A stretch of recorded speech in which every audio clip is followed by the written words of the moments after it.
घायल परिंदा है तू, दिखला दे जिंदा है तू, बाकी है तुझ में। तो आप सब भाई होप आप सब बहुत अच्छे होंगे। तो आज आपके लिए धांसू चीज लेके आऊँ दोस्तों, मौलिक अधिकार। क्या लेके आया हूँ? मौलिक अधिकार जो आपके लिए, ओनली आपके लिए ही बने हैं दोस्तों, ओनली आपके लिए, मेरे लिए, आपके लिए, सभी लोगों के लिए बनाए गए हैं मौलिक अधिकार। और ये संविधान में प्रावधान है, इसमें संविधान में प्रावधान है दोस्तों। तो जानते हैं मौलिक अधिकार होते क्या है बेसिकली दोस्तों। एक सबसे पहले बात बताता हूँ, मैं 9th में भी आते हैं मौलिक अधिकार, और शायद 8th में भी आते होंगे, और 10th में, 11th में, और आगे जाके कंपटीशन में इससे रिलेटेड क्वेश्चन बनता है। तो मौलिक अधिकार जान लेते हैं क्या होते हैं दोस्तों। फर्स्ट मौलिक अधिकार है आपके वर्धा समानता का अधिकार।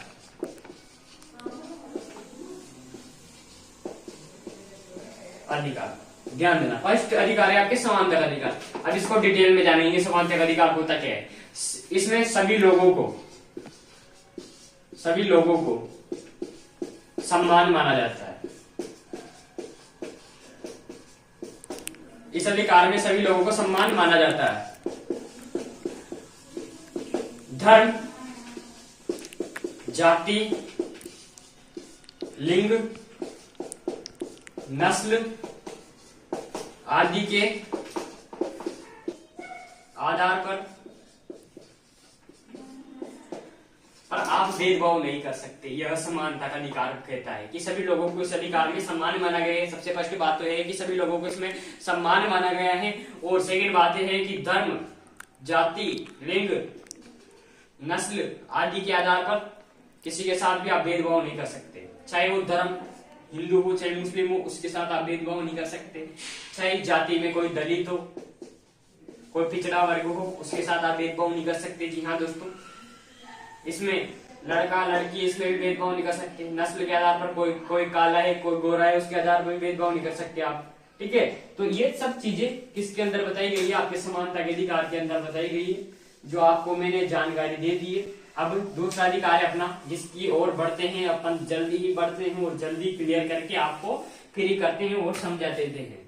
तो सेकंड अधिकार क्या बनता है आपका?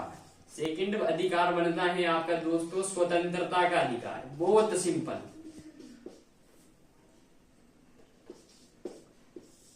अधिकार किसका? सेकंड क्या है? अधिकार। फर्स्ट क्या पढ़ा है? समानता का, और सेकंड स्वतंत्रता का।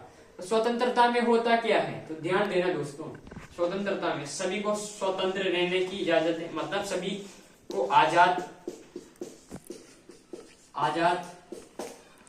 रहने की इजाजत है। मतलब आपके संविधान में, इस मौलिक अधिकार में बताया गया है कि स्वतंत्रता का अधिकार में कि आपको मतलब आजाद रह सकते हो आप कहीं भी भारत के ध्यान से देना, भारत के कहीं भी कोने में आ जा सकते हो आप। जम्मू कश्मीर जा सकते हो आप, हिमालय पर्वत कहाँ भी जाओ आप, उत्तर प्रदेश जाओ, कहाँ भी जाओ, रह सकते हो, कहाँ भी बस सकते हो। अगर आप राजस्थान के हो तो आप यूपी में भी रह सकते हो, एमपी में भी रह सकते हो। ये आपको स्वतंत्रता का अधिकार में बताया गया है।